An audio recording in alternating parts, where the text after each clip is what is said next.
This video is sponsored by Bymount. இந்த ஆப்பில் நீங்கள் பர்ச்சேஸ் பண்ணக்கூடிய எல்லா விதமான ப்ராடக்ட்டும் உங்களுக்கு ரொம்ப மலிவான விலையிலேயே கிடைக்குது.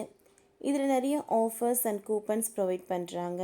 ஸோ இதோட லிங்க் உங்களுக்கு டிஸ்கிரிப்ஷனில் கொடுக்குறேன், யூஸ் பண்ணி பாருங்கள்.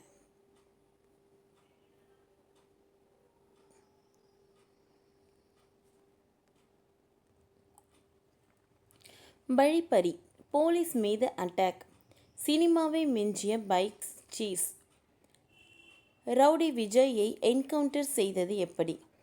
கடலூர் தேசிய நெடுஞ்சாலையில் போலீசாரை தாக்கிவிட்டு பிரபல ரவுடியான மொட்டை விஜய் பைக்கில் தப்பி செல்லும் காட்சிகள் வெளியாகி ஆச்சரியத்தை ஏற்படுத்தியுள்ளது.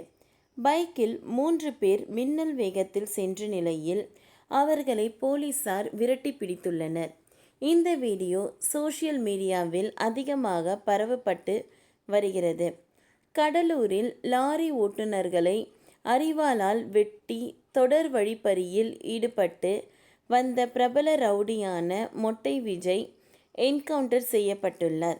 19 வயதாகும் மொட்டை விஜய் புதுச்சேரியை சேர்ந்தவர்.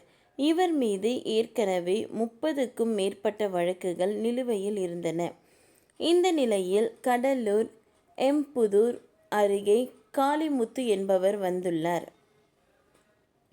அப்பொழுது மொட்டை விஜய் கும்பல் வழிமறித்து செல்போன் மற்றும் பணத்தை பறித்துள்ளனர்.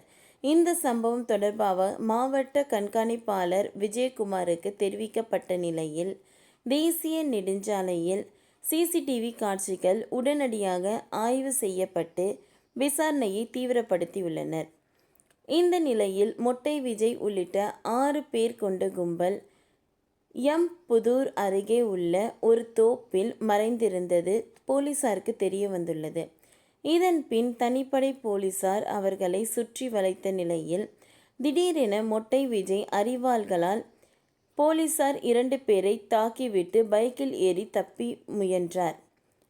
அவர் பைக்கில் 3 பேருடன் தப்பி சென்ற வீடியோ காட்சிகள் வெளியாகியுள்ளது. அவரை பின்தொடர்ந்த போலீசார் துரத்திய நிலையில் இருசக்கர வாகனத்தில் வேகமாக தப்ப முயன்றுள்ளார். இந்த சேசிங் காட்சி சினிமாவுக்கே சவால் அளிக்கும் வகையில் இருப்பது அதிர்ச்சியை அளித்துள்ளது. இதனைத் தொடர்ந்து போலீசார் அவரை என்கவுண்டர் செய்துள்ளார். இந்த சம்பவம் கடலூர் தேசிய நெடுஞ்சாலையில் பரபரப்பை ஏற்படுத்தியுள்ளது. இந்த கொலையில் ஈடுபட்ட 6 பேரில் 5 பேர் புதுச்சேரியை சேர்ந்தவர்கள், ஒருவர் விழுப்புரத்தை சேர்ந்தவர் என்பது தெரிய வந்துள்ளது. மற்ற 5 பேரையும் கைது செய்த போலீசார் அவர்களிடம் தீவிர விசாரணையை மேற்கொண்டு வருகின்றனர். ஓகே ஃப்ரெண்ட்ஸ், இந்த வீடியோ உங்களுக்கு யூஸ்ஃபுல்லாக இருந்ததுன்னா லைக் பண்ணுங்கள், ஷேர் பண்ணுங்கள், சப்ஸ்கிரைப் பண்ணுங்கள். தேங்க்யூ.